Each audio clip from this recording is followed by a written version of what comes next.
রাস্তায় বসে বসে কান্দে। মুসা নবী বললেন, মা এমন করে কান্দো কেন? মেয়েটা বলতেছে, আল্লাহর নবী, আপনি তুর পর্বতে আল্লাহর সঙ্গে কথা বলতে যাচ্ছেন, আমার কথা একটু আপনি আল্লাহকে বলবেন। এত অভাব আর সহ্য করতে পারি না, আল্লাহ যেন আমার কিছু সম্পদ দান করে, অভাবে আমার বাড়ি ভাঙ্গে গেছে, খাবার নাই। মুসা বলতেছেন, মা অবশ্যই আমি তোমার কথা বলবো। কয়দিন হলো?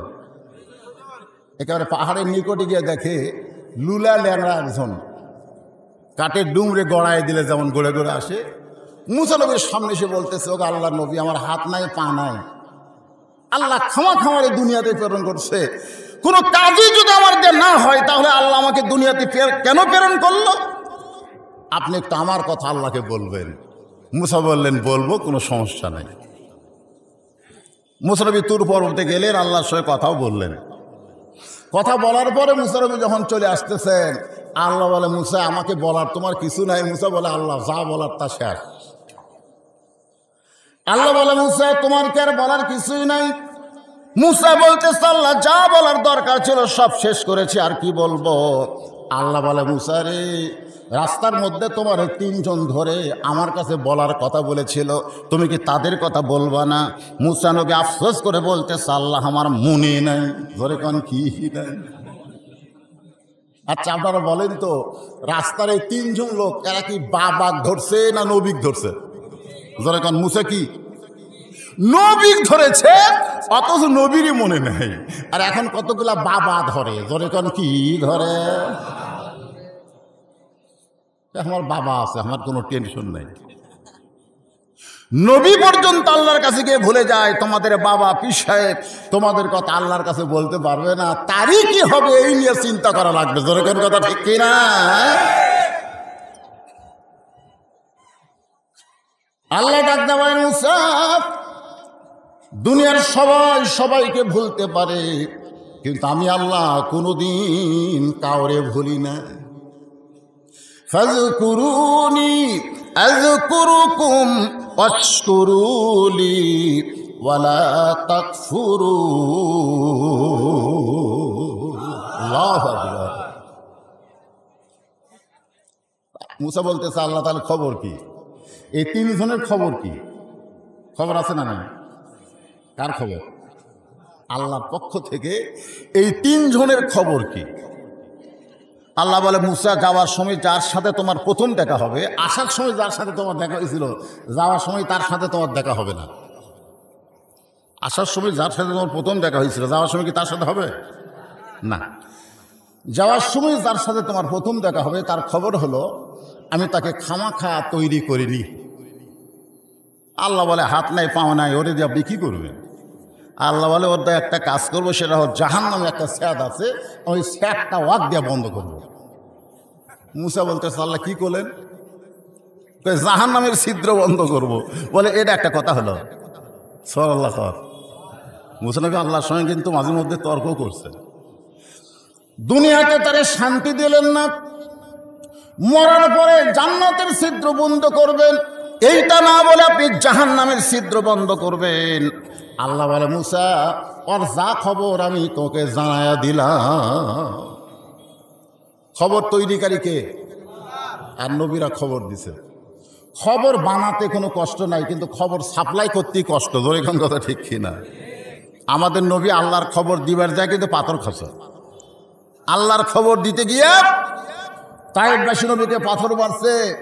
আল্লাহর খবরের বিজয়ের জন্য উহুদের ময়দানে নবী দান দান শহীদ করেছে। ধরে কোন কথা ঠিক কিনা? আল্লাহর খবর হচ্ছে কোরআন। কোরআনকে বলা হয় খবরে ওয়াহিদ। 1 নম্বর খবর, যে খবরের মধ্যে কোনো ভেজাল নাই, সন্দেহ নাই, গোজামিল নাই। ধরে কোন কথা ঠিক কিনা? যালিকাল কিতাবুল লা রাইবা ফিহ, কোনো ভেজাল নাই। সন্দেহ আছে? গোজামিল আছে? তাহলে আল্লাহর খবর মুসা নবী বলতেছে। ওই মেয়েটার ব্যাপারে আল্লাহ ডাকতে বলে, মুসা মেয়েটার খবর হলো তাকে বেশি বেশি শুকরিয়া আদায় করতে বলবা, যাটুকু আমি দিয়েছি এই নিয়েই যেন সে শুকরিয়া আদায় করে। লাইন শাকারতুম লাযীদান্নাকুম, যে বেশি বেশি শুকুর করবে আল্লাহ তার নিয়ামত বাড়ায় দিবে। ধরে কোন সুবহানাল্লাহ। মুসা বলে আল্লাহ তাহলে প্রথম জনের খবর কি? আল্লাহ বলতেছে তাকে না শুকরি বান্দা হওয়ার জন্য বলবা, তাকে তুমি বলবা তার কাছে যত সম্পদ আছে সম্পদের মালিক আল্লাহ না সম্পদের মালিক সে নিজে।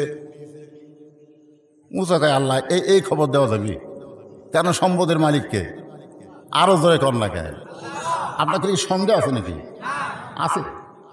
তাছাড়া লোক দিয়ে আপনি কেমনি বলেন এইদিকে যা দেখতেছেন হুজুর এরা আমার, ওই সাইডে যা দেখতেছেন আমার ভাইয়ের, পিছনে যা দেখতেছেন আমার বাপসা স্যার, তো সবই যদি তোমাকে হয় আল্লাহর, তখন বলতেন যেটা আল্লাহটা দেখতে গেলে আপনাকে কষ্ট করে 2 মিনিট হাঁটা লাগবে।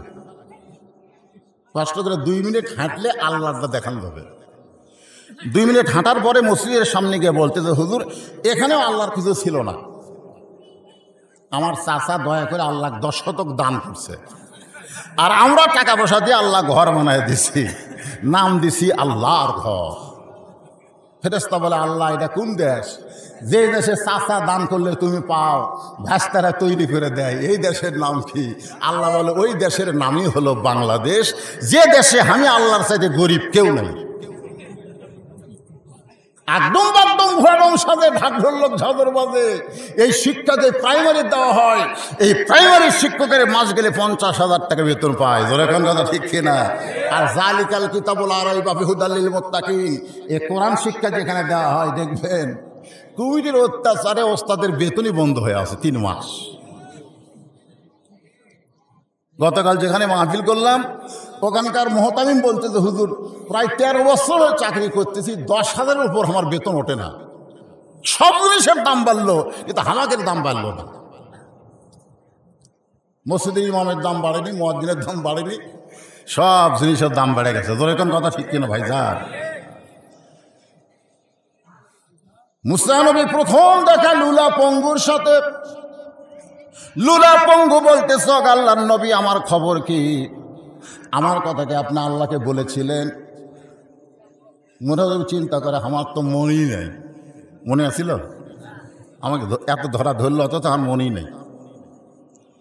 আল্লাহ তোমার ব্যাপারে খবর দিল, তোমাকে আল্লাহ খামাকা সৃষ্টি করে নাই, আল্লাহ তোমাকে দিয়া জাহান্নামের একটা ছিদ্র বন্ধ করে দিবে। জাহান্নামের একটা ছিদ্র কি করবে? বন্ধ করবে। সঙ্গে সঙ্গে লুলা পঙ্গু বললেন আলহামদুলিল্লাহ। জোরে বলেন আলহামদুলিল্লাহ। মুসা কয় পাগল নাকি? ভালো মতো শুনছ? আল্লাহ তোমাকে দিয়া জাহান্নামের ছিদ্র বন্ধ করবে। পঙ্গু বলতেছে এতদিন মনে করতাম আমার দাম নাই, এতদিন মনে করতাম আমার কোনো দাম নাই, আল্লাহ আমার খামাকা সৃষ্টি করছে, কিন্তু জাহান্নামের ছিদ্র যখন বন্ধ করবে তখন বিশ্বাস হলো আমার দাম আছে। মুসা বলতেছে কে রে আগুন দিয়ে পুরা সারকার হয়ে যাবি? বলে জাহান্নামেরও মালিক যিনি, জান্নাতেরও মালিক তিনি। সুবহানাল্লাহ বলেন। মুসা নবী বললেন পাগলে যা মুখে তাই বলে। এই কথা বলে যখন মুসা নবী রওনা দিয়েছেন, আল্লাহ বলে মুসা একটা বার পিছন দিকে তাকায় দেখো। মুসা নবী তাকায় দেখে লুলা পঙ্গু নাই, সুদর্শন একটা যুবক দাঁড়িয়ে আছে। লাইন শাকারতুম লাযীদান্নাকুম আশকুরুনি ওয়ালা তাকফুরুন। তোমরা আল্লাহর শুকর গুজারি বান্দা হও, তোমরা কুফরি করো না। একথা কার? তাহলে আমাদেরকে আল্লাহ যা দিছে এতে আমরা খুশি না বেজার? চোখ ঠিক আছে, কান ঠিক আছে, হাত ঠিক আছে, হেঁটে হেঁটে আসেন, সব কিছু যে আল্লাহ আমাদের সুন্দর করে রেখেছে, আমরা আর কিছু চাই না। এই নিয়ামত আল্লাহ আমাদের দান করার কারণে খুশি না বেজার? জবান খুলে বলি আলহামদুলিল্লাহ। কিছুদিন আসার পরে ওই মেয়েটার সঙ্গে দেখা। মুসা নবী বলতেছে ওগো মা, তোমার জন্য আল্লাহর খবর হলো, তুমি যে অবস্থায় আছো আল্লাহর বেশি বেশি শুকরিয়া আদায় করো। মেয়েটা বলছে কি করলেন, কি করলেন? আমি যে অবস্থায় আছি সে অবস্থায় শুকুর করা যায়? বাড়িতে রোদ আসে, পানি পড়ে, খাওয়ার কিছু নাই, এ অবস্থায় আলহামদুলিল্লাহ কেমনে বলবো? আপনার আল্লাহর কি হুঁশ নাই, আক্কেল নাই? মুসা বলতেছে আল্লাহ যেই খবর দিচ্ছে আমি সেই খবর তোমারে জানাইলাম। মেয়েটা বলতেছে এই অবস্থায় আল্লাহর শুকরিয়া আদায় করতে পারবো না। মুসা নবী যখন চলে গেলেন, আল্লাহ বলে মুসা একবার পিছন থেকে তাকাও। মুসা নবী তাকায় দেখে যেটুকু ছিল ঝড়ে সেইটুকু আর নাই। প্রথম জনের সঙ্গে দেখা। ওগো আল্লাহর নবী আমার খবর কি? বলে খবর হলো যত সম্পদ তোর আছে এগুলো সব তোর নিজের, আল্লাহর না। তুই বল সমস্ত সম্পদের মালিক আমি। এতদিন শুধু বলিস সব সম্পদের মালিক আল্লাহ, আমি হলাম পাহারাদার। কিন্তু আজ থেকে বলতে হবে সব সম্পদের মালিক আমি, আল্লাহ না। লোকটা চিল্লায় বলতেছে জীবন গেলেও এই কথা আমি বলতে পারবো না, কারণ সমস্ত সম্পদের মালিক কে? জোরে বলেন মালিক কে? আজকে আমাদের যা কিছু আছে সব কিছুর মালিক হচ্ছে আমাদের আল্লাহ।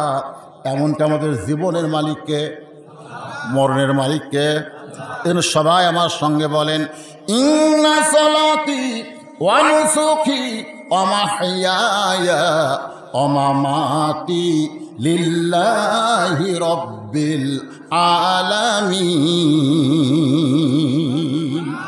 ফাযকুরুনি আযকুরুকুম ওয়াশকুরুলি ওয়ালা তাকফুরুন।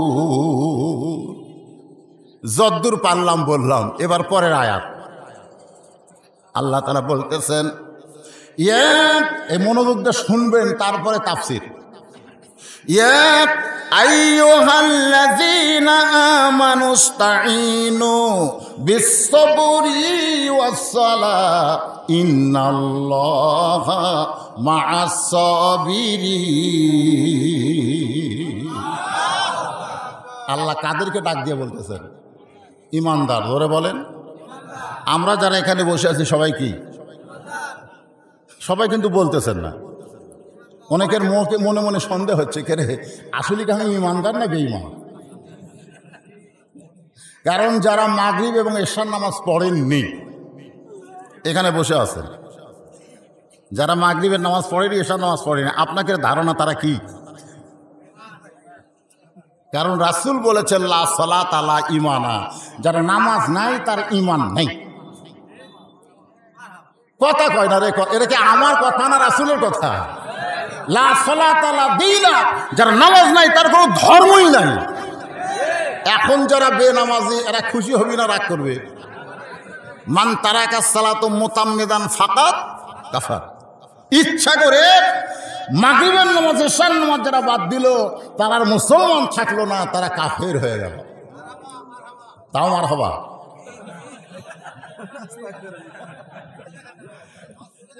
আসলে কখন কোনটা বলা লাগবে? আচ্ছা, আল্লাহর বান্দারা একটু খেয়াল করবেন। ইমানদারকে লক্ষ্য করে আল্লাহ বললেন, সাহাবারা বললেন মা হুয়াল ঈমান ইয়া রাসূলুল্লাহ, ঈমান সম্পর্কে আমরা জানতে। আল্লাহ নবী বললেন ইকরার বিল লিসান তাসদিক বিল জানান আমল বিল আরকান, এই নাম হলো ঈমান। এক নম্বর হলো ইকরার বিল লিসান, জবানে বলতে হবে লা ইলাহা ইল্লাল্লাহ। সবাই বলেন না কেন ভাই, এটা কি? এটা তো এক নম্বর। লা ইলাহা মহব্বতে লা ইলাহা লা ইলাহা। আচ্ছা আপনারা ওটা বসা করতেছেন কেন? কি শুনবেন সেটা বলুন। কি শুনবেন? ফাতেমার কাহিনী? হ্যাঁ, জীবনে বহু কাহিনী করেছি, আজকে একটু সময় বেশি বাকি নাই। সময় বেশি বাকি নাই। রাসূল বলেছেন ঈমান সম্পর্কে তিনটা কথা জবানে বলতে হবে, কলিজার ভিতরে ঈমানকে ঢুকাতে হবে। জোরে কোন কথা ঠিক কিনা? তাসদিক বিল জানান। একবার যদি কলিজার মধ্যে ঈমানকে ঢুকাবার পারেন, আপনার কাছে জীবনের চাইতে দুনিয়ার চাইতে ঈমানের দাম বেশি হবে। আজকে বর্তমানে আমাদের কাছে জীবনের দাম বেশি না ঈমানের দাম বেশি? সত্যি কথা বলেন ভাই, জীবনের না ঈমানের? জীবনের চাইতে কাদের কাছে ঈমানের দাম বেশি? দুই হাত তুলে আমার আল্লাহকে দেখান। লিল্লাহে তাকবীর। হাত নামান। দরকার হলে জীবন দিব, কিন্তু ইমান দিব। দরকার হলে কি দিব? আপনি আমি যতই চেষ্টা করে ইমান বাঁচাবার, জীবন বাঁচাবার পারবো না। যতই চেষ্টা করি। তাসদিক বিল জিনানের একটা দৃষ্টান্ত হলো, উকিল বলতেছে রাষ্ট্রপতির কাছে যদি আপনি দরখাস্ত করেন, রাষ্ট্রপতি আপনার প্রাণ ভিক্ষা দিবে। যদি প্রাণ ভিক্ষা না চান তাহলে আপনার ফাঁসি হবে। আপনার কি হবে? তাসদিক বিল জানান কলিদের মধ্যে ইমানদার বলতেছে, তুমি যে রাষ্ট্রপতির কাছে আমাকে জীবন ভিক্ষা চাইতে বলেছ, আমি আমার জীবনে এরকম 3 জন রাষ্ট্রপতিকে ক্ষমতা থাকা অবস্থায় মরা দেখছি। কয়জন রাষ্ট্রপতি ক্ষমতা থাকতেই মরেছে? একটা হলো বঙ্গবন্ধু শেখ মুজিবুর রহমান, একটা জিয়াউর রহমান, একটা জিল্লুর রহমান। যারা ক্ষমতা থাকতে মরে যায় তাদের কাছে কোনো ইমানদার জীবন ভিক্ষা চায় না। জীবন ভিক্ষা চাইবে তার কাছে যার কোনোদিন মরণ নাই। তিনি কে? আরো করে বলেন, তিনি কে? আল্লাহ বলতেছেন, ওয়ালা তাকুলু লিমান ইউকতালু ফি সাবিলিল্লাহি আমওয়াতুন বাল আহইয়াউ ওয়ালাকিন লা তাশউরুন। এই বিষয় ভিত্তিক 3টা আয়াতকে নিয়ে আপনাদের সামনে আমি আলোচনা করব। শুনবেন না? এর মধ্যে আমার মা বোনদের কথা আছে। আপনারা হয়তো বলবেন, হুজুর তাহলে যে হাজার হাজার মেয়েরা এসে আপনার ওয়াজ শুনতে, এদের ওয়াজ করবেন না? এদের ওয়াজও করব, কারণ মা যদি ভালো না হয় তার পেট থেকে সন্তান কোনোদিন ভালো আশা করা যাবে না। জোরে কোন কথা ঠিক কিনা? একজন খ্রিস্টান নেপোলিয়ান বলেছে, আমি গবেষণা করে দেখেছি, মা যদি ভালো হয় তার সন্তান আল্লাহর ওলি হয়। তা আমি মাহফিল কমিটিদের কাছে আগে বলেছিলাম, বাবা তোমাদের কি কোনো আদায় আছে? তো কয়, না হুজুর কোনো আদায় নেই, আপনি যে কোনো সময় একটা গামছা বা ব্যাগ ছেড়ে দিবার করবেন, আমরা ব্যাগ গামছা নিয়ে ভিতরে ঢুকবো, যাই যা দেয়। তো এইটা আপনাকে ওয়াজ বন্ধ করে আদায় করা লাগবে না, আপনি ওয়াজ করতেই থাকবেন, আর আমাদের ছেলেরা এদের কাছে যায় ওই টাকাগুলো নেবে, আপনারা যারা দিবেন। 1 নম্বর হয়ে ইকরার বিল লিসান, আমি বললাম যারা আদায় করবেন ভিতরে ঢুকে যান, অনুমতি দিয়ে দিছি আমি, এটাই অনুমতি। সব কিছুকে ডাইরেক্ট বলা যাবে তাই? এইটুকু বললেই বোঝা লাগবে হুজুর এখন কি হয়। আর আদায়টা শুরু করতে হয় পিছনের দিক থেকে, পিছনের দিক, সামনের দিকে না, পিছনের দিক থেকে আপনারা আদায় শুরু করে সামনের দিকে আসবেন। যিনি যা পারবেন আল্লাহর হস্তে দান করবেন এই তাফসিরুল কোরআন মাহফিলের জন্য। আমার ওয়াজ চলতেই থাকবে, অসুবিধা নেই। তাহলে 3 নম্বর হলো আমল বিল আরকান। তুমি যে ইমানদার এইটা তোমাকে আমলের মাধ্যমে প্রকাশ করা লাগবে। আপনাদের কাছে আমার প্রশ্ন হলো, এই শুনেন, খেয়াল করেন, টাকা দিবেন, ওয়াজও শুনবেন। আমল বিল আরকান এটা হলো ইমানদারের শেষের গুণ। আমি যে আল্লাহকে বিশ্বাস করেছি, সে আল্লাহর হুকুম অনুযায়ী কি করব? আমল করব। জোরে কান, কি করব? আমল করব। আপনার কাছে আমার প্রশ্ন, ঈমান গ্রহণ করার পরে 1 নম্বর আমলের নাম কি? সবাই বলতেছেন না।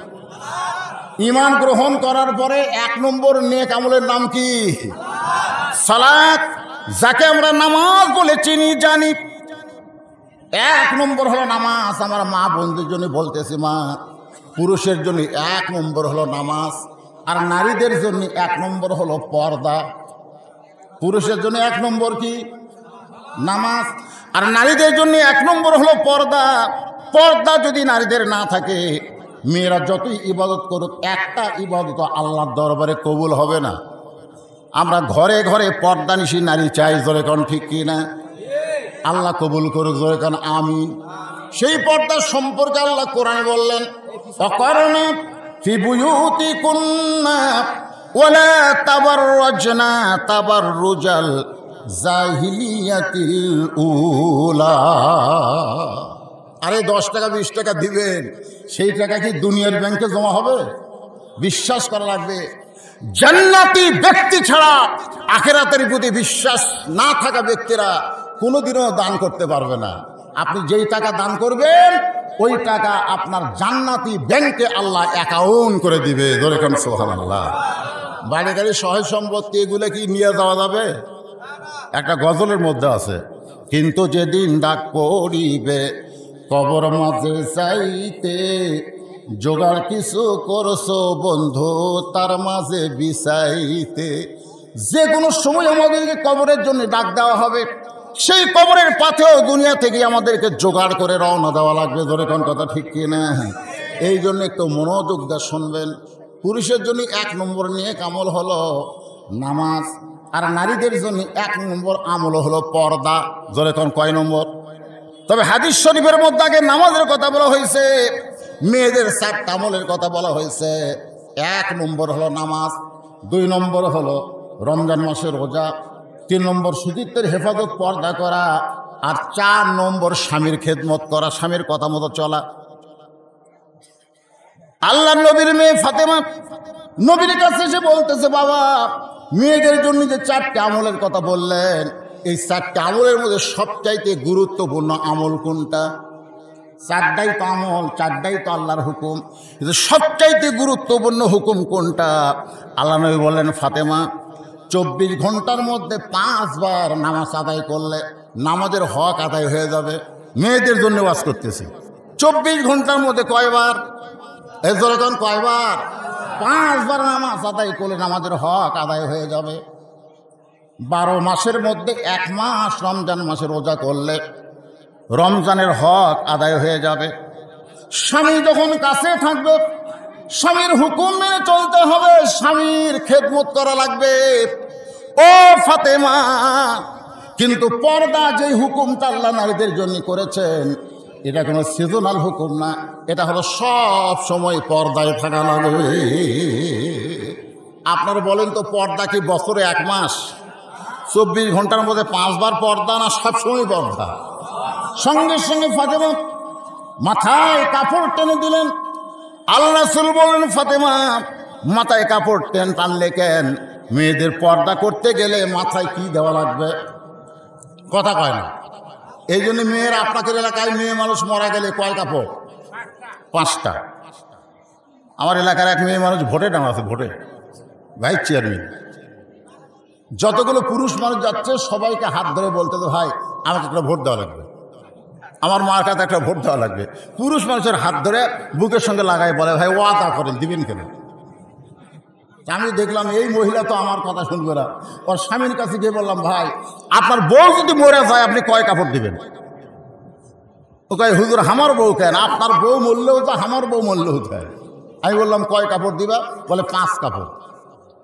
যে মেয়েটা মারা গেলে 5 কাপড় দিবা, সেই মেয়েটা পরপুরুষের হাত ধরে দেহের মধ্যে ঠেকায় আর ভোটটা দেওয়াই লাগবে।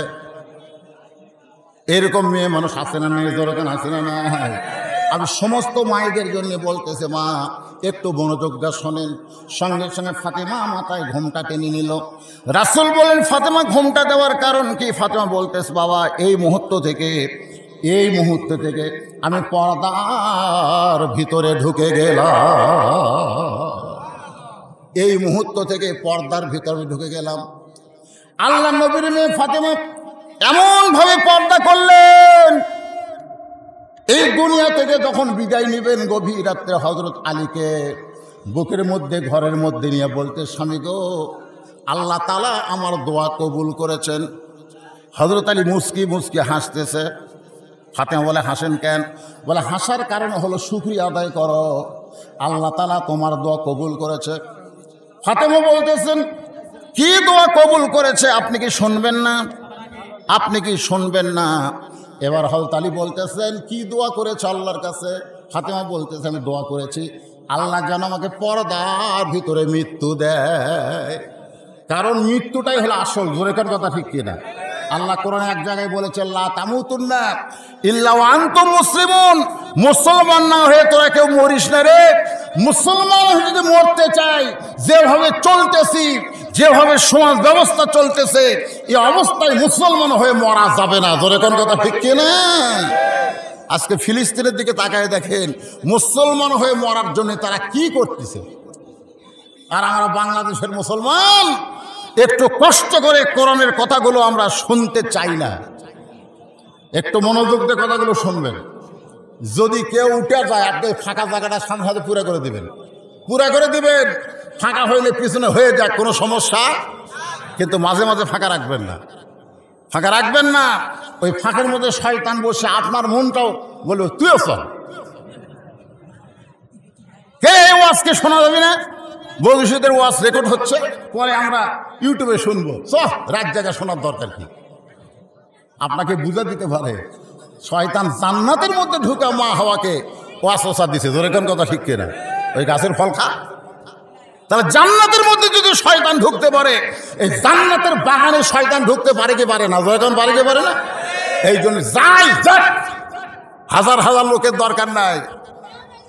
উহুদের যুদ্ধে সাহাবীদের মধ্যেও শয়তান ঢুকে ধোকা দিয়েছে, জোরে কোন কথা ঠিক কিনা। আর বদরের যুদ্ধে 313 জন শয়তান ধোকা দেবার পারে নাই, যুদ্ধে আল্লাহ বিজয় দিয়েছে, জোরে কোন সুবহানাল্লাহ। এই জন্য আমরা যারা বসে আছি মনোযোগ দিয়ে কথাগুলো শুনবেন। আলী বলতেছেন, ফাতেমা সারা জীবন পর্দা করেছো, তোমার দোয়া আল্লাহ কবুল করেছে, তাহলে আনন্দ করে আলহামদুলিল্লাহ বলো। ফাতেমা বলে, স্বামী গো, দোয়া যে আল্লাহ পর্দার মধ্যে কবুল করলো, পর্দার মধ্যে আমার মৃত্যু হবে, এই মৃত্যুটা কবে হবে সেইটাকে আপনি জানেন। আলী বলে, ফাতেমা রে, কার কখন মৃত্যু হবে এটা একমাত্র আল্লাহ ছাড়া দুনিয়ার কেউ বলতে পারে না, জোরে কান ঠিক। কিন্তু কিছু লোক বলবার পারে, কিছু লোক বলবার পারে। এই বাংলাদেশে যাদের ফাঁসি হয়েছে তারা কিন্তু জানে অমুক তারিখে রাত 12টার পরে আমার ফাঁসি হবে, জোরে কান কথা ঠিক, কথা কান না কেন। যারা মৃত্যুর তারিখ জানে তারা কোনোদিন খারাপ হয়ে মরবে না। মৃত্যুর তারিখ যাদেরকে জানানো হয় তারা কোনোদিন খারাপ হয়ে মরবে না। মরার আগে যত পাপ করেছে তওবা করে তারা মৃত্যুবরণ করবে, জোরে কোন কথা ঠিক কিনা। আর মরার সময় কলমা পড়তে পড়তে তারা মৃত্যুবরণ করবে। আল্লাহ রাসূল বলেছেন, কোন ব্যক্তি সারা জীবন যদি পাপ করে আর মরার সময় কলমা উচ্চারণ করে যদি মারা যায়, এক কলেমার উসিলায় আল্লাহ তার জীবনের तमाम পাপকে মাফ করে দেয়। আলী বলতেছেন, তোমার পর্দার দোয়া আল্লাহ কবুল করেছে, ঠিক আছে, কিন্তু কখন তুমি মরবা এই খবরটা জানি কে?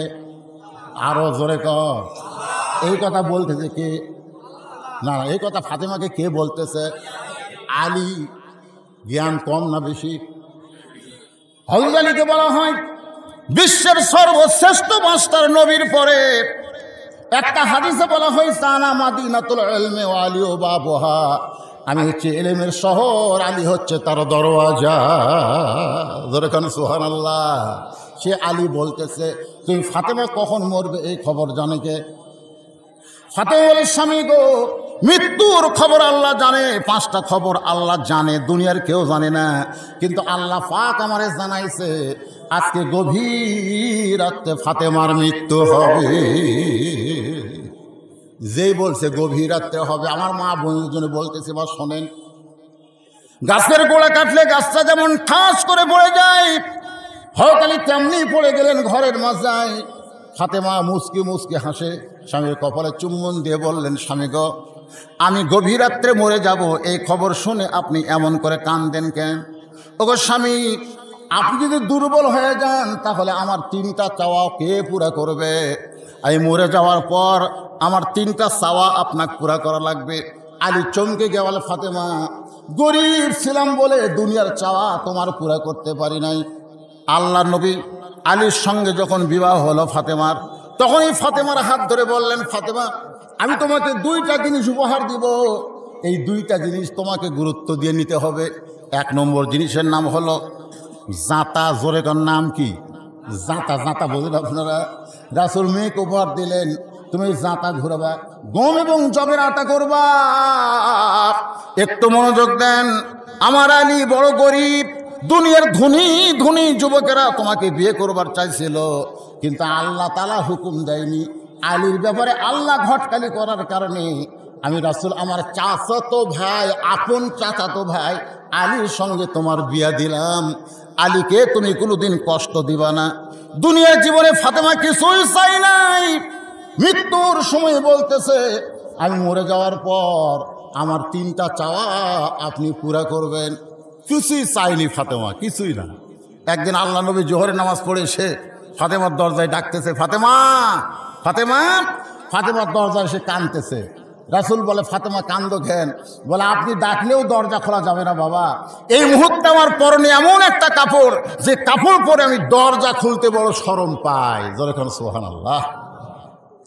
কত কষ্ট ছিল ফাতেমা, কোনোদিন বাপের কাছে বলে নাই। আজকে হযরত আলী বলে, ফাতেমা কি তিনটা জিনিস চাইবা? বলে, 1 নম্বর চাহিদা হলো আমি মরে যাওয়ার পর রাত্রিবেলায় আমাকে দাফন করবেন, রাতের অন্ধকারে আমাকে দাফন করবেন।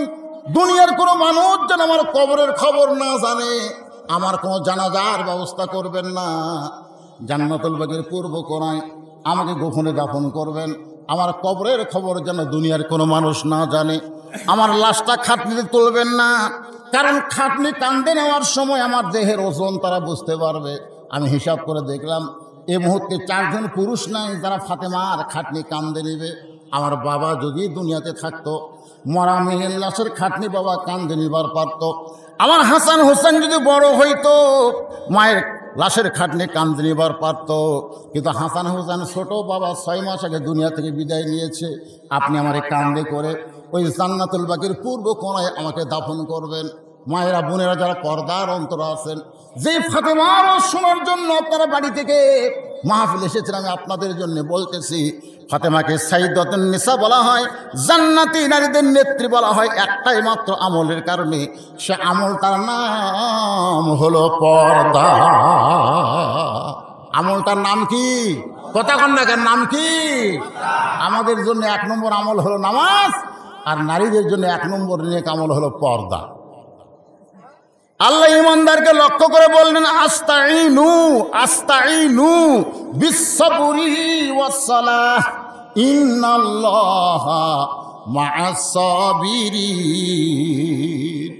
যদি কিছু পাবার চাও, আমরা যদি কিছু পাবার চাই, তাহলে কার মাধ্যমে চাওয়া লাগবে? না না, এখানে বলতেছে আস্তাইনু, আমার কাছে চাও। বাবার মাধ্যমে, দয়াল বাবা। আজকে বাংলাদেশে অনেকে বলে, আমার দয়াল বাবার দরবারেতে কেউ ফিরে না খালি হাতে। আসে না নাই? আসে না? 2 কান্দের ফেরেশতা কলম খাড়া করে আছে। আল্লাহ কয়, কে রে ফেরেশতা, লেখ, কিরামান কাতিবিন ইয়ালামুনা মা তাফআলুন। তোদেরকে লেখার জন্যই তো আমি দিয়েছি, কলম খাড়া কেন? আল্লাহ এরা জিকিরের নামে কি করে আমরা তো বুঝবার পারি না, লেখমো কি? এরকম হোঁপাটি বাংলাদেশে আসে না নাই? যখন আসে না, হ্যাঁ। আল্লাহ বলতেছেন, আস্তাইনু বিসসবরি ওয়াসসালাহ। আমি আল্লাহর কাছে যদি পাওয়ার চাও, তাহলে ধৈর্য আর নামাজের মাধ্যমে চাও। ইন্নাল্লাহা মা'আস সাবিরিন। নিশ্চয় আল্লাহ কার সাথে আছে? আপনারা যারা ধৈর্য নিয়ে বসে আছেন, আপনাদের সাথে আল্লাহ আছে না নাই? জোরে করে আছে না নাই? মানুষ কিন্তু সব জায়গায় অধৈর্য হয় না। মসজিদে গেলে অধৈর্য হয়, হয় কি হয় না? কথা কেন, হয় কি হয় না? এই জন্য আল্লাহ বলেছেন, কদ আফলাহা মান তাযাক্কা ওয়া যাকারা ইসমা রাব্বিহি ফাসাল্লা। মসজিদের মধ্যে ঢুকলেই তোমার নামাজ হবে না। নামাজ আদায় করতে গেলে তোমার মনকে মসজিদ বানাতে হবে। তোমার মসজিদকে আল্লাহর কাবা ঘরের সঙ্গে যোগ করা লাগবে। নেটওয়ার্ক ক্লিয়ার থাকা লাগবে। নেটওয়ার্ক, জোরে কোন কি ওয়ার্ক? আপনাদের সবার হাতে মোবাইল। দুর্বল হওয়ার কারণে দুর্বল দেহ নিয়ে আমি দাঁড়াবার চাই, কিন্তু আমি দাঁড়াবার পারতেছি না। এই বেলাল যখন আজান দিল, আজান শোনার পরে আমার ইমান বলতেছে, তুই 3 দিন হলে না খেয়ে দুর্বল মানুষ, তুই বাড়িতেই নামাজ পড়। কিন্তু আমার ইমান বলতেছে, জামাত ধর। পুরুষ মানুষের নামাজ বাড়িতে হবে না, হামাগুড়ি দিয়ে মসজিদের বারান্দায়। ইমান বলতেছে, সামনে কাতারে যা। ইমানের বলে বলিয়ান হয়ে সামনে কাতারে আসলাম, কিন্তু দেহে না খাওয়া থাকার কারণে আমি দাঁড়াবার পারতেছি না। হুজুর, আল্লাহর রাস্তা আমাকে মাফ করে দেন। আল্লাহর নবী চিৎকার করে বললেন, ওসমান। ওই দুর্বল সাহাবী যখন বললেন 3 দিন না খাওয়ার কারণে আমি দুর্বল, দাঁড়াবার পারতেছি না, এমন সময় নবী ডাক দিলেন ওসমান। কারণ নবী যখন মদিনার প্রেসিডেন্ট ছিলেন, ওই সময় ওসমান হলেন অর্থমন্ত্রী, খাদ্যমন্ত্রী। ধরে গান সুবহানাল্লাহ। আল্লাহ নবী যখন মদিনার কি যায় খালি নবীগিরি করছে না মদিনার প্রেসিডেন্ট করছে? এই নবী কিন্তু এক এক সময়। বদরের যুদ্ধে নবী কি সেনাপতি, বদরের যুদ্ধে নবী কি খাদিজার বাড়িতে বিয়ে হওয়ার আগে নবী ছিল রাখাল, তখন নবী হয়নি। নবী হওয়ার পরে 23 বছর লাকাদ কানা লাকুম ফি রাসূলিল্লাহি উসওয়াতুন হাসানা। আল্লাহ কেন বললেন তোমাদের নবী হলো তোমাদের উত্তম আদর্শ? কারণ তুমি যেদিকে যাও নেতা হবে, নবীর আদর্শের মধ্যে নেতাগিরি আছে না নাই? জোরে কান আছে না নাই? প্রেসিডেন্ট হবে, নবীর আদর্শের মধ্যে প্রেসিডেন্ট আছে। গরিব হবে, নবীর জীবনের মধ্যে গরিব আছে না নাই? সব কিছু নবীর মধ্যে আছে। এই জন্য আমাদের নবী হলো আমাদের জন্য উত্তম আদর্শ। এই কথা বলেছেন কে? সবাই জবান খোলে না, যে করে বসে আছেন রাগ করে আছেন। আচ্ছা, মাইকের সাউন্ড কি আপনারা ক্লিয়ার শুনতে পাচ্ছেন না? না না, আমি তো আপনাকে এই বাঘ মারা বহু ওয়াজ করছি। আমার জীবনে 37 বছর রেকর্ড আমি দেখিনি যে আমি ওয়াজ শুরু করলে লোক ওঠে। আজকে কি একটা ব্যাকরণ হয়ে গেছে, কারণ না ব্যাকরণ। জি লস তো, কিন্তু যারা বসে থাকে এরা ওঠে না। কিন্তু আজকে একটা ব্যাকরণ মাইকও হতে পারে। আমার কথা ঠিক মতো বুঝতে পারতেছেন না। আমি কিন্তু খুব চেষ্টা করতেছি এই 3টা আয়াতের মধ্যে আমার কথাগুলো সীমাবদ্ধ রাখতে। আপনি একটু মনোযোগ দিলেই কথাগুলো বুঝবার পারবেন। তাহলে নবী যখন মদিনার প্রেসিডেন্ট ছিল, ওই সময় ধর্মমন্ত্রীর নাম হলো আবু বকর। জোরে কান সুবহানাল্লাহ। ধর্মমন্ত্রীর নাম কি? আইন মন্ত্রীর নাম হলো হযরত উমর। মন্ত্রীগুলোর নাম দেখেন, আইন মন্ত্রীর নাম কি? আর অর্থমন্ত্রীর নাম হলো ওসমান গনি, আর শিক্ষামন্ত্রীর নাম হলো হযরত আলী। এখন আপনার বলেন, দফতর অনুযায়ী মন্ত্রীগুলা কি ঠিক আছে? কথা কয় না, কথা কয় না, ঠিক আছে? আর বর্তমানে যে মন্ত্রীগুলো আছে, আপনি দফতর অনুযায়ী তাকায় দেখেন তো। আমি পরশুদিন ওয়াজ করেছি বর্তমান বাংলাদেশের ধর্মমন্ত্রী এলাকায়, জামালপুর জেলার ইসলামপুরে ধর্মমন্ত্রী এলাকায়। কার মন্ত্রী? 90% মুসলমানের দেশের ধর্মমন্ত্রী। অথচ ইসলামের প্রথম ধর্মমন্ত্রী আবু বকর। আপনারা বলেন তো, খালি নামে ধর্মমন্ত্রী না তার মধ্যে ধর্ম আছে? কতক্ষণ নামে না আছে? 1 নম্বর, 1 নম্বর সর্বপ্রথম ঈমান গ্রহণ করেছে। সুবহানাল্লাহ বলে। আইন মন্ত্রী হযরত ওমর শুধু নামের মন্ত্রী না, তার মধ্যে আইন আছে। ইন্নাল্লাহা ইয়ামুরুকুম আন তুআদ্দুল আমানাতি ইলা আহলিহা ওয়া ইযা হাকামতুম বাইনান নাস আন তাহকুমু বিল আদল। জোরে কোন সুবহানাল্লাহ। এখন অর্থমন্ত্রী ওসমান গনির কথা বলতেছি। ওসমান গনি কি বলেন নামে অর্থমন্ত্রী? নামে নামে লাভ দৌড়ছে ওসমান গনি। লাব্বাইক ইয়া রাসূলুল্লাহ। এই তুমি অর্থমন্ত্রী হওয়ার পরেও তোমার ভাই 3 দিন হলে না খেয়ে আছে, 3 দিন হলে না খেয়ে আছে, শরীর দুর্বল, তাও আর পারতেছে না। তুমি কেমন অর্থমন্ত্রী? প্রেসিডেন্ট অর্থমন্ত্রীকে বলতেছে তোমার ভাই 3 দিন হলে না খেয়ে আছে। ওসমান গনি কান্দার বলে, রাসূলুল্লাহ আমার ভাই যে 3 দিন হলে না খেয়ে আছে, যদি আমি আগে জানতাম আমি নিজে না খাইয়া আমার ভাইয়ের বাড়িতে খাবার পৌঁছে দিতাম। আপনার বলেন তো, ওসমান গনির এই কথার সাথে কি আমলের মিল আছে? আছে। নবীর হাদিস। এক সাহাবী এসে কাঁদতেছে, ইয়া রাসূলুল্লাহ বড় অভাবের মধ্যে আছি, আল্লাহর রাস্তা আমার একটু সাহায্য করেন। সঙ্গে সঙ্গে নবী আমার জুব্বা উঠালেন। এরকম জুব্বা উঠালেন।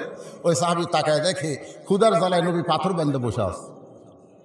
সাহাবী কয়, আমি তো আর কি গরিব রে, আমার চাইতে এখন নবী বেশি গরিব। এ কথা বলে যখন সাহাবী যাওয়ার চায়, আর রাসূল বললেন আম্মা সাইলা ফালা তানহার, সাইলকারীকে ভয় ফিরে দেওয়া যাবে না, আসো। বলে হুজুর আপনার কিছু নাই, আপনি কি দিবেন? আল্লাহ রাসূল ডাক দিলেন, আলী আলী। সঙ্গে সঙ্গে আলী দৌড়াইছেন, লব্বাইক ইয়া রাসূলুল্লাহ। নবী বললেন, দেখো এই লোকটা আমার কাছে সাহায্য চাই, আমি 3 দিনের না খাওয়া, আমি সাহায্য কেমনে করব? আলী বলতে যে হুজুর আমার এই ডাইকা লাভ নাই, আমিও 3 দিন কিছুই খাইনি। সুবহানাল্লাহ। হুজুর আমারও ডাকতেছেন কেন? আমার হাসান হোসেনই না খেয়ে আছে। আলী বলতে যে তোমার এই ডাকছি সাহায্য করার জন্য না, একটা চিঠি লেখার জন্যে। তুমি অর্থমন্ত্রী ওসমানের কাছে একটা চিঠি লেখো, এই গরিব ভাইকে যেন চিঠি পাওয়ার সাথে সাথে 2000 টাকা দিয়ে দেয়। কয় হাজার? 2000 টাকা। গরিব কয় হুজুর 10 টাকা হলে আমার চলবি, 2000 কি করবো? আল্লাহ নবী বললেন, সাহাবীরে আমি যার কাছে তোমারে পাঠাইতেছি সে অল্প দিয়া খুশি হয় না, যাও। তাহলে চিঠি লিখলেন, চিঠির মধ্যে 2000 টাকার অঙ্ক বসাই দিয়ে নিচে আল্লাহ নবীর নাম লিখে দিলেন। গরিব সাহেব ওসমান গনির দরবারে যা দেখে ওসমান গনি কেশিয়ারের সাথে ঝগড়া করতেছে। কেশিয়ার এই বেটাই 4 আনা মিলে না কেন, ভালো মতো হিসাব করে 4 আনা মিলে। গরিব কয় বেটা 4 আনার জন্য কেশিয়ারকে যে ধরা ধরছে, আমার 2000 টাকা দিবে। নবীর কাছে গিয়ে বলে, রাসূলুল্লাহ আপনি দিবার পারেন না ঠিক আছে, কিন্তু এমন কৃপণের কাছে আমার কেন পাঠালেন? রাসূল কয় তুমি চিঠি দিছ? চিঠি দেওয়ার পরিবেশই পাইনি, আবার যাও। গিয়া দেখো ওসমান গনি কিছুক্ষণ পর পর কেশিয়ারকে বলতেছে 4 আনার হিসাব না দিলে তোর ছুটি নাই। কেশিয়ারের কপাল ঘামে ঘাম টপ টপ করে পড়তেছে। 1 ঘন্টা হয়ে গেল 4 আনার হিসাব ছাড়ে না।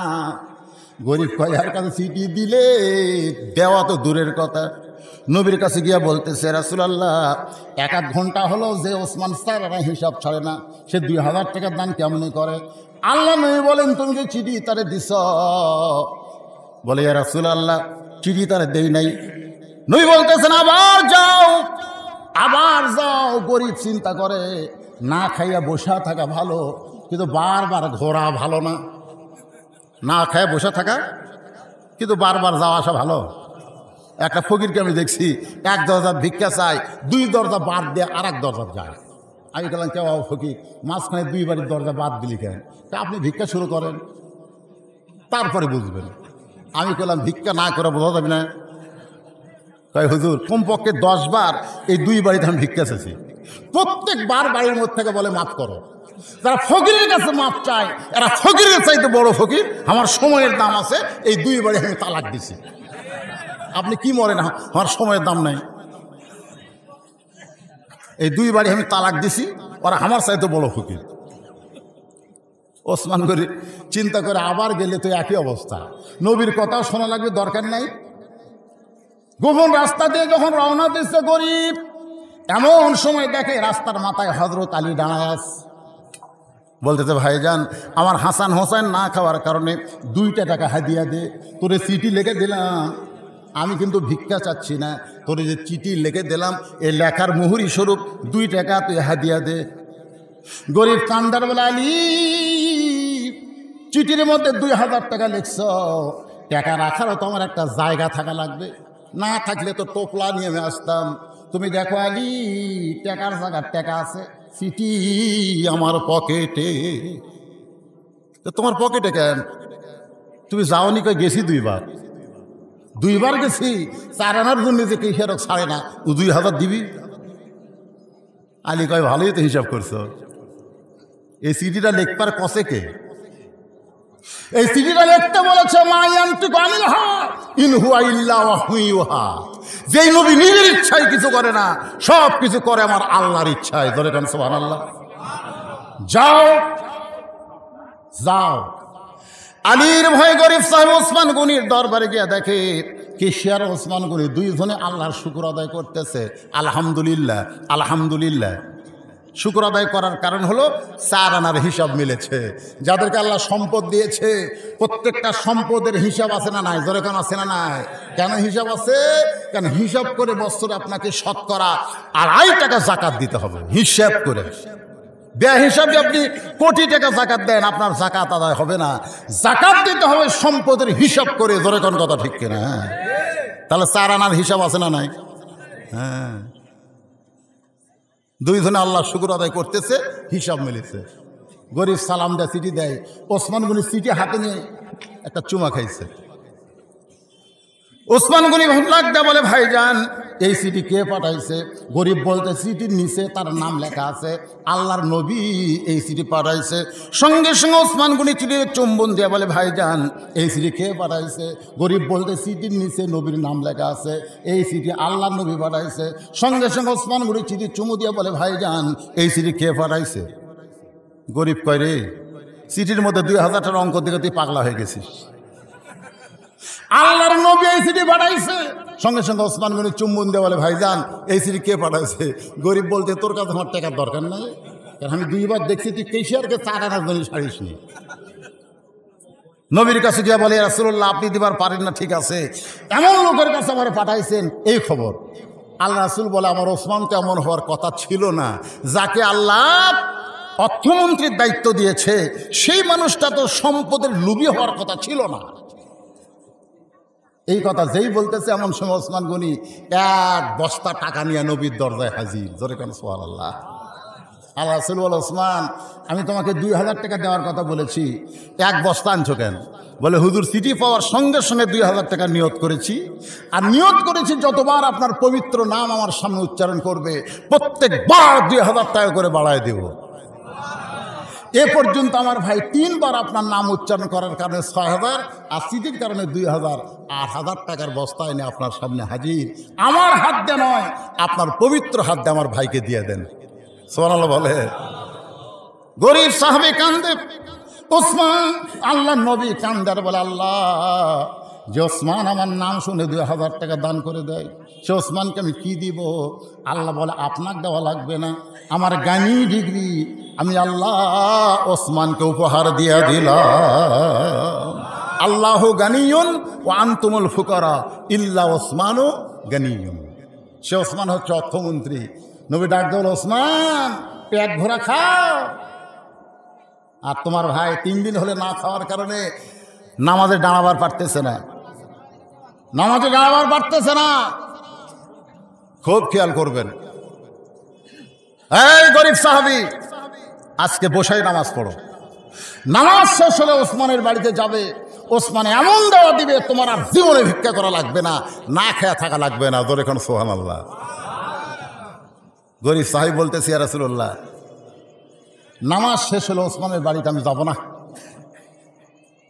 আল্লাহ রাসূল বলে, যাবে না কেন? বলে, ইয়াকা নাবুদু ওয়া ইয়াকা নাস্তাইন। এই আয়াতের প্রতি আমার যতক্ষণ ঈমান আছে, ইয়াকা নাবুদু ওয়া ইয়াকা নাস্তাইন, এই আয়াতের প্রতি যতক্ষণ আমার ঈমান আছে, ইবাদত করে আল্লাহর কাছে সাহায্য চাও, ততক্ষণ পর্যন্ত আমি না খাইয়ে মরে যাব, কিন্তু আবার আল্লাহ ছাড়া আমি ওসমানের দরজায় যাব না। সুবহানাল্লাহ কবেন না? আস্তাইনু বিস-সাবরি ওয়াস-সালাহ। সঙ্গে সঙ্গে আল্লাহ নবী বললেন, আজকে আসরের নামাজ দেরিতে হবে, আসরের নামাজ দেরিতে হবে। এই কথা বলে নবী মেহরাব থেকে গরিব সাহাবীর দিকে পা বাড়ালেন। মেহরাব থেকে গরিব সাহাবীর দিকে যখন পা বাড়াইছে, এমন সময় ওমর ফারুক নবীর জুব্বা টেনে ধরছে। ওমর ফারুক নবীর জুব্বা ধরে, আইন মন্ত্রী, জোরে কোন কি মন্ত্রী? এই জোরে কোন কি মন্ত্রী? আইন মন্ত্রী নবীর জুব্বা টেনে ধরে বলতেছে, ইয়া রাসূলুল্লাহ, আপনার জুতার পরশে আল্লাহর আরশ ধন্য হয়ে যায় মিরাজের রজনীতে। সেই নবী আপনি কেন গরিব সাহাবীর কাছে যাবেন? আপনি হুকুম দেন, আমরা গরিবকে আপনার সামনে হাজির করে দিব।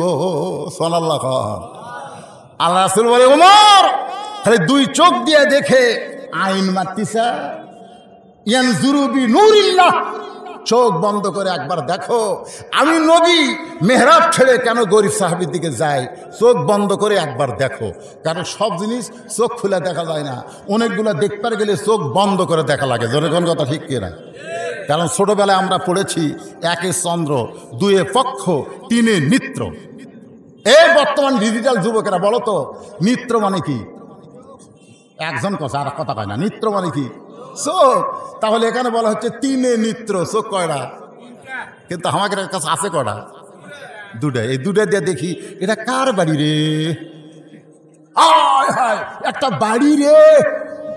আল্লাহ কয়, তুই বাড়ি জীবনে বানাবার পারলি না, পরের বাড়ির প্রশংসা করে তুই পাপী হয়ে গেলি।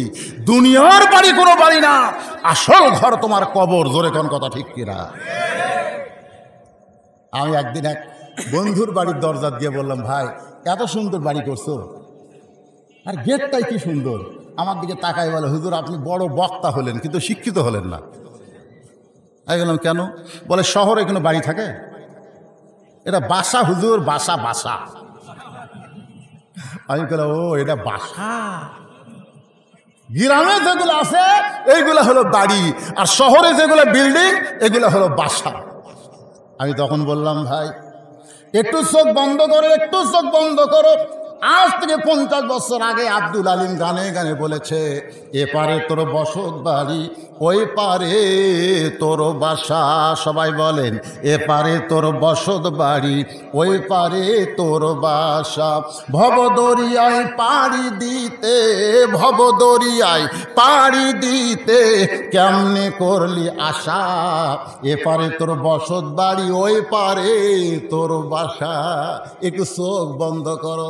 এই দুনিয়ার বাড়ি ঘর, সবাই বলেন, এই দুনিয়ার বাড়ি ঘর একদিন হয়ে যাবে পর, যাইতে হবে অন্ধকার কবর। আমি বললাম, এখন চোখ খুলে বলো তো বাড়িটা কার? আমি তাকায় দিকে চোখের পাতা ভিজে গেছে। আমার কয়, হুজুর এগুলো মিশা মায়ায় বন্দি থাইকা, বলেন মিশা মায়ায় বন্দি থাইকা করলাম কত খেলা, পশ্চিমে তাকিয়ে দেখো তোমার জীবনে ডুইবা গেছে বেলা। প্রতিদিন তুমি বেলা ডুবা দেখো, কিন্তু তোমার হায়াতের সূর্য আস্তে আস্তে ডুবে যাচ্ছে, একটাবারও তুমি খেয়াল করলা না। তুমি একদিন ছোট ছিলে, একদিন যুবক হলে, আজকে বুড়োর পর্যায়ে চলে আসো, একটাবার তুমি খেয়াল করলা না। তোমার যে রাতটা তোমার কাছ থেকে বিদায় দিচ্ছে, কিয়ামত পর্যন্ত কাঁদলে এই রাত তুমি আর ফেরত পাবা না। তোমার কাছ থেকে যেই মাগরিব চলে গেছে, এশা চলে গেছে, আর কাঁদলে ওই মাগরিব এশার তুমি ফেরত পাবা না। তাই যে কয়েকদিন আমরা জীবিত আছি ভাই, আস্তাইনু বিস-সাবরি ওয়াস-সালাহ, ইন্নাল্লাহা মা'আস-সাবিরিন। আল্লাহ রাসূল কয়, ওমর চোখ বন্ধ করে দেখ। আইনমন্ত্রী, খালি দুই চোখ দিয়ে দেখিস না। আমি মেহরাব ছেড়ে গরিব সাহাবীর দিকে কেন যাই, তুই একটু চোখ বন্ধ করে দেখ। সঙ্গে সঙ্গে হয়তো ওমর চোখ বন্ধ করলেন। কিছুক্ষণ পরে হযরত ওমর কাঁদতে কাঁদতে কাঁদতে কাঁদতে মসজিদের মধ্যে পড়ে গেলেন। সাহাবীরা ওমরকে ধরতে চায়, রাসূল বললেন, ধরো না।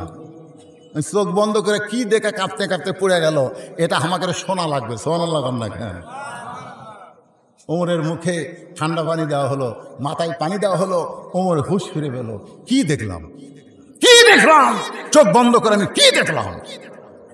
আজকে মুসলমান যারা কোরআনের মাহফিলে বসেছেন, আমি সবাইকে লক্ষ্য করে বলতেছি, মাঝে মাঝে একটু চোখ বন্ধ করবেন, একটু চোখ বন্ধ করবেন।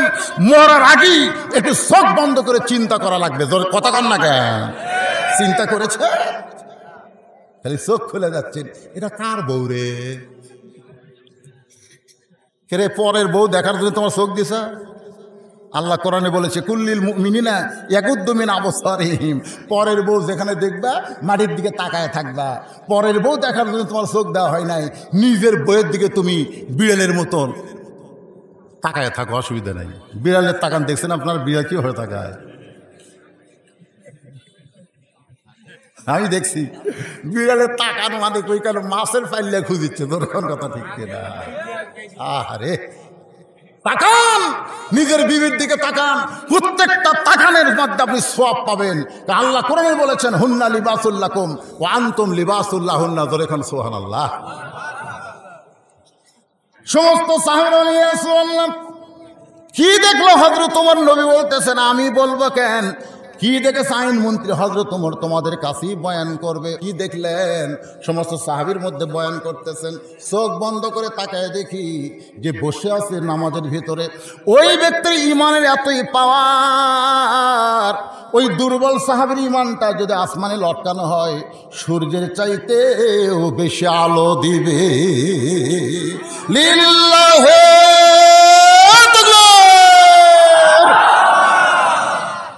চাইতেই যদি হয় কার কাছে? দরকার হলে না খেয়ে মরে যাব, কিন্তু আল্লাহ বাদ দেয়া দুনিয়ার ওসমানের দরজা আমি যাবো না। কি মনে করতেছেন? দুনিয়াতে বাংলাদেশে যদি ইসলামের অর্থনীতি চালু হয়, শোনেন, এ দেশে যদি ইসলামের অর্থনীতি চালু হয়, আপনারা বলেন তো গরিব ঘুরবে না ধনীরা ঘুরবে? কথা কয় না। আমার কথাকে আপনারা বুঝতে পারতেছেন না? আল্লাহর হুকুম হলো শতকরা 2.5 টাকা গরিবক না দিলে তোমার টাকা হালাল থাকবে না। তো ঠেকা কার? গরিবের না ধনী? এখন ধনী ব্যাগলা টাকার ব্যাগলা গরিবের দরজা যা বলে, ভাই আমার জাকাতের টাকা নিয়ে আমার টাকা পাক করে দে। গরিব বলতেছে, তাহলে আমি সাবান।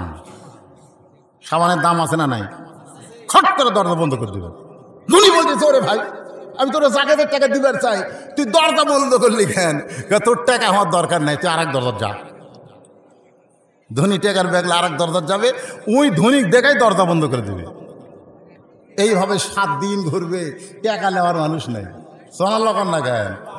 কে ঘুরতেছে? ফকির ঘুরতেছে না ধনী ঘুরতেছে?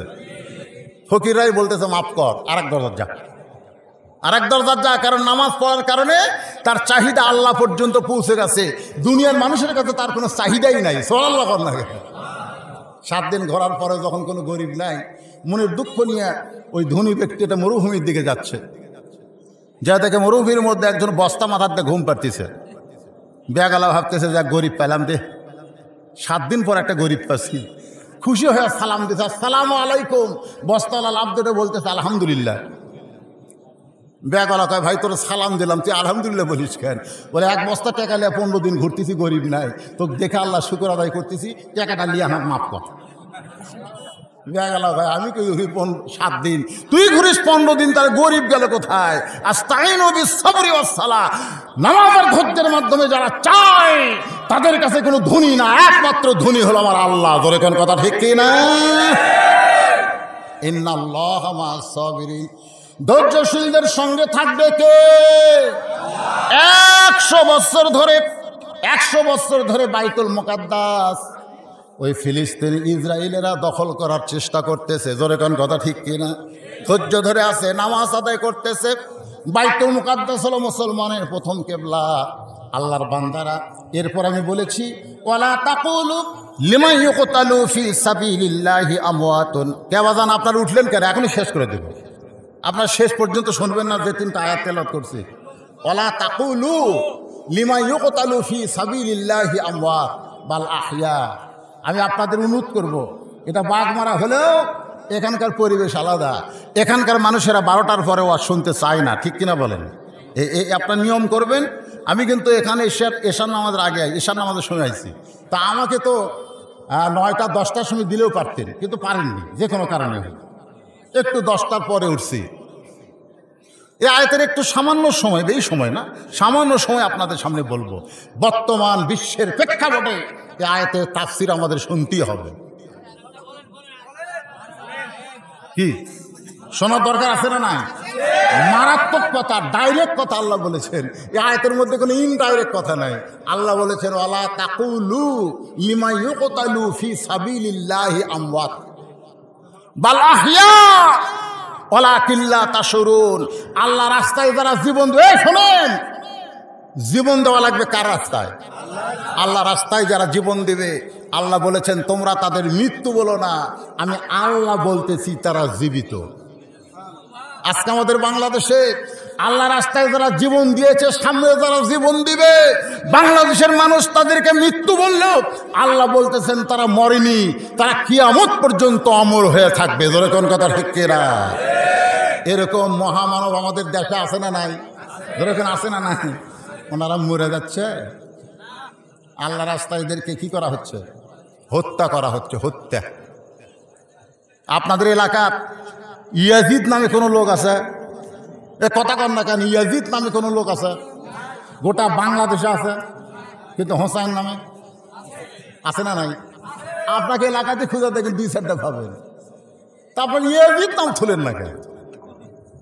ইয়াজিদ ক্ষমতার চেয়ারে বসে হোসেন রাদিয়াল্লাহর মুখের মধ্যে লাঠি ঢুকায় বলতেছিল, হোসাইন তুই শেষ হয়ে গেছিস, তোর আর দাম নেই, তুই শেষ, তোর দেহ পড়ে আছে কারবালা, মাথাইছে দামেশকে, তুই শেষ।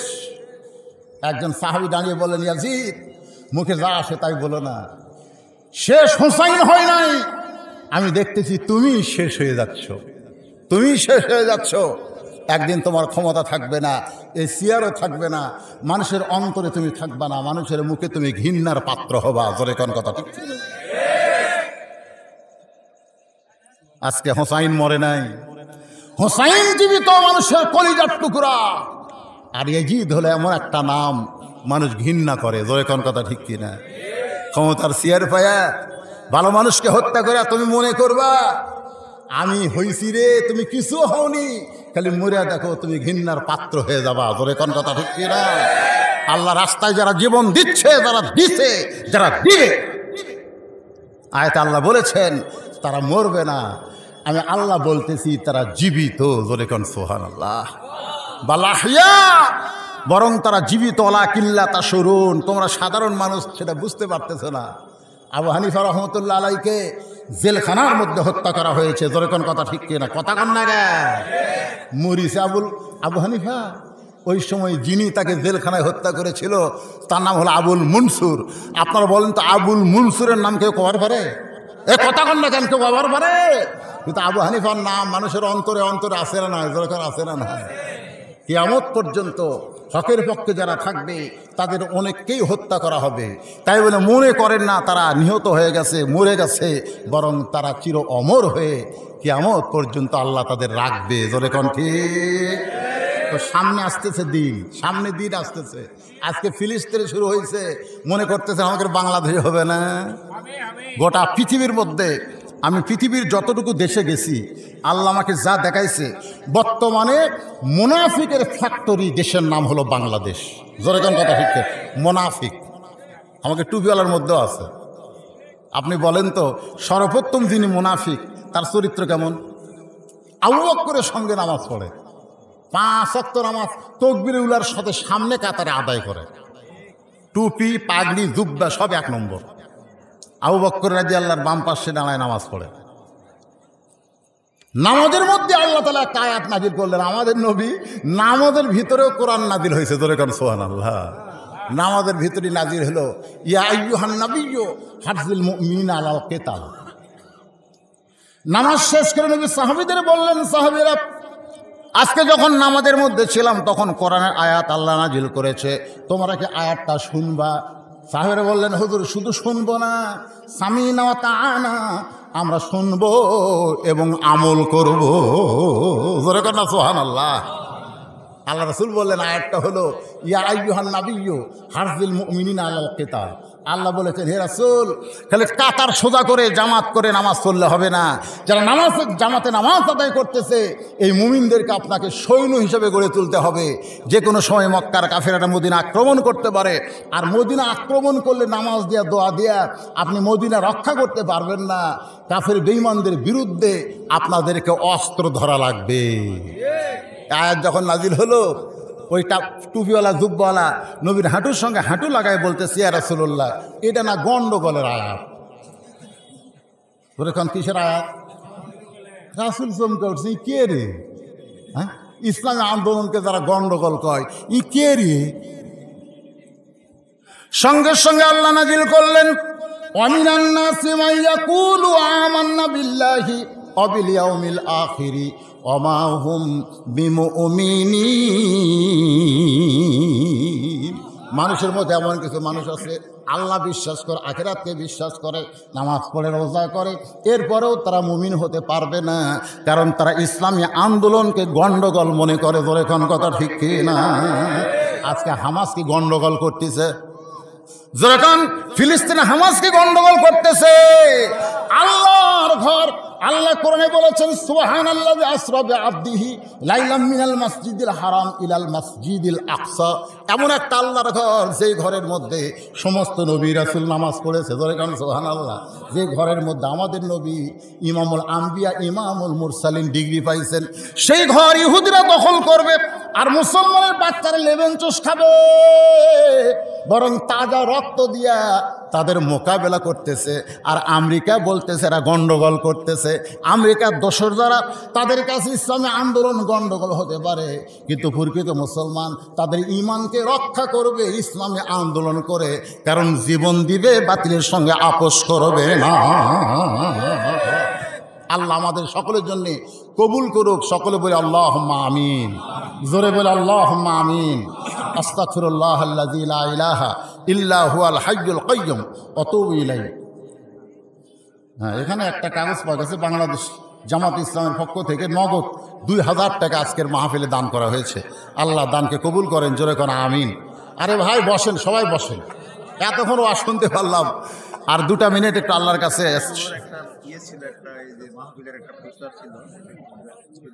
হ্যাঁ, মোনাজাতের পরে পোস্টাল বলে দেবেন, অসুবিধা নেই, দোয়া করে দিই ভাই। আল্লাহুম্মা আমিন।